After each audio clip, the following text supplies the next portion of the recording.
name is Simonas. I'm from the Sandbox Baltic, and we are distributing the Sandbox units to all the Baltic countries. So today I'm going to speak to you about a little bit tiny details about roasting coffee at home. What options do you have, and what options can you actually go for that if you really have a tight budget or a good budget? So let's get into that. First things first, naturally people usually like to save money and to roast coffee at home. It took a lot of years for our people to develop coffee roasting actually in all the countries. As we know from the history, it all started from Arabic Peninsula, and people started to recognizing how good is coffee actually. No matter that the coffee was researched and happened in Africa, but basic knowledge is that people from Arabian Peninsula started roasting coffee at the top level actually, and they had a very good and popular coffee homes even in those long years ago. So what did they do? What did they do actually in that coffee roasting? Basically, one of the things was that they were roasting in pan. These days, people can also afford themselves, to roast their coffee in a pan, which means that you can have a lot of great coffee roasted at home, but no matter that this is a very cheap method, you stick into the situations where you get a lot of smoke and a lot of bad things happening around, and you can even burn your coffee very easily. So no matter that this is a cheap method, I'm saying a big no for this one, because naturally you will not get into that and you will not get a great results about that. So another great method about roasting coffee at home is popcorn machine. There are a lot of people who are using popcorn machines, and naturally they are roasting quite a good coffee, I would say.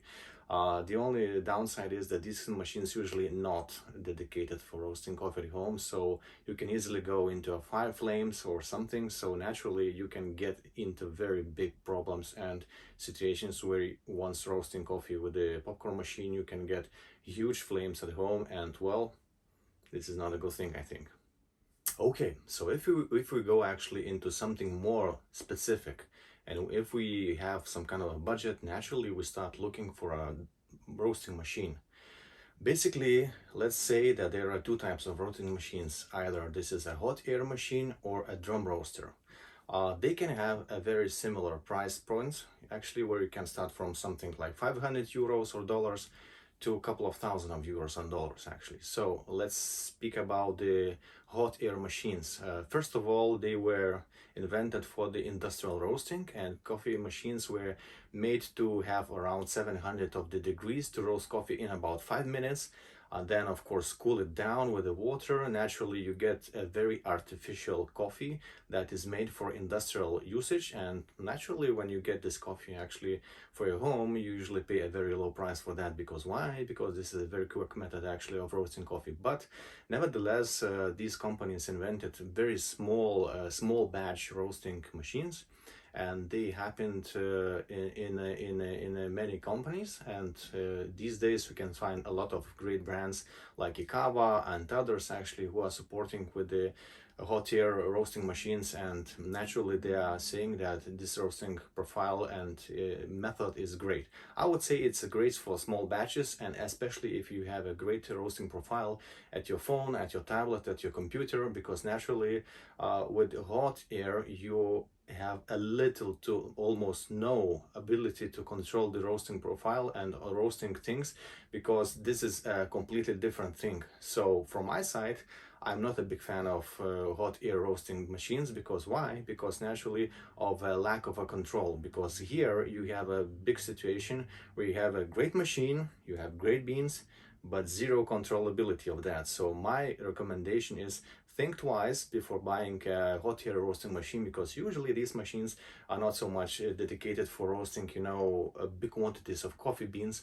For sampling, it's fine. For big machines, for having a roast of half a pound, or something, it's not so perfect actually. So from my side, I usually recommend another roasting method, which is called a drum roasting machine. Now, if we speak about the drum roasters, this is a totally different story. Drum roasters usually start from roughly about a couple of hundred of euros and finish to something like a couple of thousands, if not more. So from my perspective, I usually always recommend to people roast their coffee beans in drum roasters. Why? Because there are a couple of things. First of all, You can control your temperature in a ways depending on your roasting machines, or either it's an app, either it's a computer program or something, or even manually, so which is very convenient, and you can have a very good profile of roasting, either medium roast or hard roast, dark roast or maybe light roast.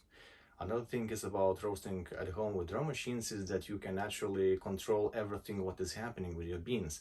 So sometimes you would like to have a slow roast and deliver it to the final phase, which takes about 15 to 20 minutes, or maybe you want to have a quick roast with the dark roasting coffee beans in a quick time, so you naturally heat up more and you get results in this way. So naturally my recommendation is always using the drum machines. Why? Because naturally they have a very great opportunities to roast your coffee in a profile that you would like, and the main thing is that you can control these things by your own. I think these days it is super important for everyone to have a controllability on the things that they are doing, because well, if you cannot control the process, you actually don't know really what the end result will be there. So from my perspective, I think drum machines are the best ones actually to roasting coffee at home.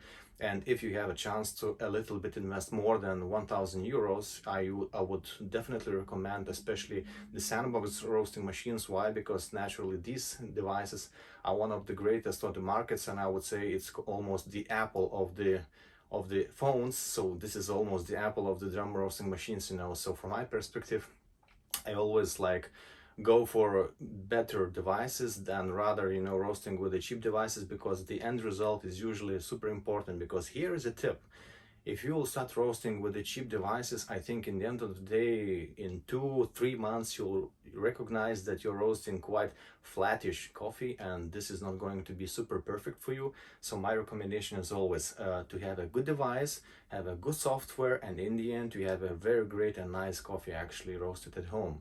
So from my perspective, think twice, think 4 times, think 9 times, but do your bet on the roasting machine that you would like actually, and I really wish you the best. And if you have any questions, always comment in the link of the YouTube actually, and I'm here actually to comment the things that I'm going to do with my journey of the roasting, because I'm pretty fresh actually at roasting coffee at home. But with your support, with your help, I'm going to blast this market, because I have a very big possibilities, and very grateful for Sandbox roasting machines that they helped me tremendously to have their profile machine to my home. And I'm going to deliver you the roasting techniques and everything on the next videos. So stay tuned, subscribe to my channel, and let's go. Let's have a great roasted coffee at home.